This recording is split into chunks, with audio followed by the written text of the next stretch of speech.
naan bikum Farba Ngom fa nekk ci danger de mort fa nara deewet ndax assemblée nationale fa tàmbalee muri malaanu kiraayu député ba te su boobaa fay fari new de source ay yéen a kaay moo ñu ko xamal révélation yéen a kaay ne Farba Ngom kay ñetti fan moo ko dese ngir mu fari new yoon woolu ko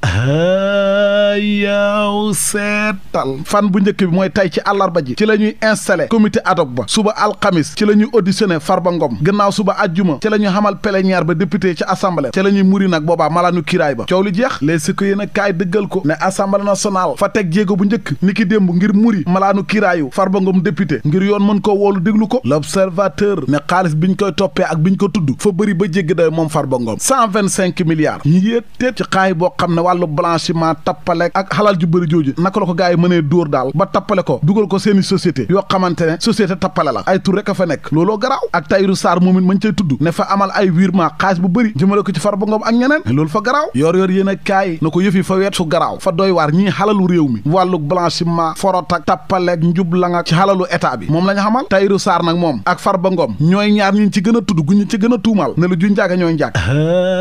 yaw seetal trésor public fa versé yónnee xaalis bu bëri jox ko Tahirou Sarr trésor versé na Tahirou Sarr ñeenti yoon ay milliards yu bëri bu njëkk bi lu ëpp 17 milliards la ko versel versé waatal ko lu ëpp 12 milliards versé waatal ko 7 milliards léegi nag moom Tahirou Sarr société boobu ñuy wax Sofico fa xëlbatiku yónnee virement ay milliards yu bëri ci ay entreprise bokk na ca bu Farba Ngom Tahirou Sarr fa ko yónnee ay milliards yu bëri loolu nag faaw ñu leeral ko l'évidence yéen a kaay ne Farba Ngom faa ko jàqal Farba fa am problème Farba fi mu toll nii ay guddi yu lëndëm ay guddi yu jafe moo nekk ci kanamam ndax malaanu kiraayu député moom buñ ko dindee rek yoon woolu ko de te nag mën nañ koo téye tëj kaso mën nañ koo déglu bàyyi ko kenn xamul daal lañ koy tuumaal daal su fekkee moo ko def na ko wër na fay fori new de waa APR yi nag ña nga ca wetu Farba Ngom ngir jàppale ko ci kanam Ousmane Sonko Tribune yéen a kaay na ko voilà gis nga mbiru Farba Ngom yii man faa gis ne Ousmane Sonko fa tàmbali fayantoo bi rek ci kaw Farba Ngom loolu rek la info yéen a kaay na ko en tout cas lu mu ci mënti doon malaanu kiraayam ba moom dindi nañ ko te su boobaa mooy ne yoon fa koy xoolu de waa grand place yéen a kaay ne Farba Ngom kay kuy mbokkam fa nga ko war a ñaanal fi mu toon de faa ko jàqal tama du ko ëpp ay buum de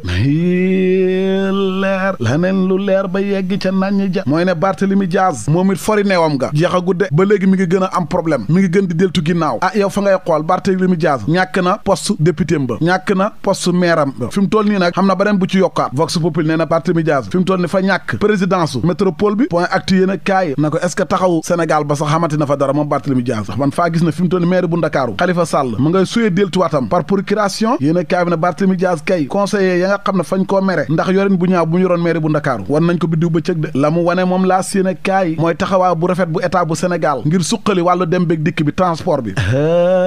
yow seetal fukk ak ñeent ligne bus ak ñetti téeméer ak juróom-ñett fukk oto bus ak lu ëpp ñaar téeméer ak juróom-benn fukk ak juróom-ñett junney milliards ba tax yéen a kaay bi ne état bi neexu ba neexu waaye jàmbaar lañ ña ngay yeesal transport bi loolu lu baax la li baaxut ci teer mooy saxaar gu gaaw googu di fararari di yóbbu nit ñi côté jam ñaajo léeg si ko yéen a kaay fa gis ne atum 2024 bii nit ñi nga xam ne ñooy dugg ci teer bi fi mu toll ni fa wàññeeku ah fa nga koy xayma ren 2024 bi ñaar fukki million nga doomu aadama ak benn ñoom la teer bi yóbbu ñu dem dikk te 2023 bi ñeen fukki million nga doomu aadama ak benn moom la teer bi yóbbu woon ka fa nekkoon njiit ca jamono jooja Abdou Ndéné Sall moo ko waxoon nga gis ne kon am na différence su 20 millions lan mooy expliquer loolu nag ma ngi ca biir yéen a kaay ba GP yéen a kaay moom fa ñoo xamal ne Samuel Sarr fa xam benn contre expertise boo xam ne fa favorable ak Samuel Sarr maanaam fa baax ca moom ndax contre expertise ba fa dàq wàllu tappale bien sociaux bi ñu waxoon ne moom la def fañ koo dàq ne defu ko ndax fa leeral sax ne Samuel Sarr nam yoree woon seen kër googu mooy fa andi ak yokkute ca capital ba ndax fa ko fekkoon ci 4 milliards fexe na ba yóbbu ko ci 16 milliards lii yéen a kaay ne contre expertise boobu kay fa setal Samuel Sarr wecc te su fekkee loolu xam na bu setee kon fañ koy bàyyi mu génn kaso man ma génn foofu dem ca diiwaanu Kaolack ndangaan fekk fa responsable ba ñuy wax Mor Ndaw fa dajalewaat fanweeru groupement soxna ya financé leen xaalis bu bëri ngir ñu mën a liggéey demal seen bopp yéen a kaay bi ne mobilisation mbooloo mu bëri nag ca kanam Serigne Khadim Mbacke njiital mouvement yeetal Pastef moo fa demoon teewal fa Ousmane Sonko njiital Pastef Mor Ndaw nag fa sàkku ci président Diomaye Faye ak Ousmane Sonko ne moom fa xam ay sappone tubaab yoo xam ne fa ñoo bëgg a ñëw Sénégal ubbi fi zone industrielle boo xam ne ay junney ndaw fañ ciy liggéey fii Sénégal yéen sénégalais yi nag faa leen di wax ne bésu tey bii ci la Baye Niass gane woon àdduna fukki fan ak juróom ci weeru rajab ba tax laas yéen a kaay di ñu xamal kan mooy Baye Niass wàllu yàlla bu mag borom xam-xam bu mag liggéeyal lislaam borom faydu bi ay président yu bëri ci àdduna bi daan ko déglu mu leen doon xelal fa nekkoon jaasi diine lislaam tariqa tijaan fa ko doon sagoo ndax fi mu yóbbu tariqa bi ndax li mu am ci ay taalibe bitim réew ëpp na 100 millions taalibe liggéey jaamu yàlla jàng ak jàngale ak bëgg yonent yàlla Muhammad ci lii la jeexal dundam gi kon bés bii mu juddoo nag tey jii ca dëkk bu ñuy wax Taïba Niassène ca Saalum lu mat a fàttaliku la te lu mat a màggal la xanaa fa ñu ñaan yàlla fayal ñu ko te taaf ñu ci barkeem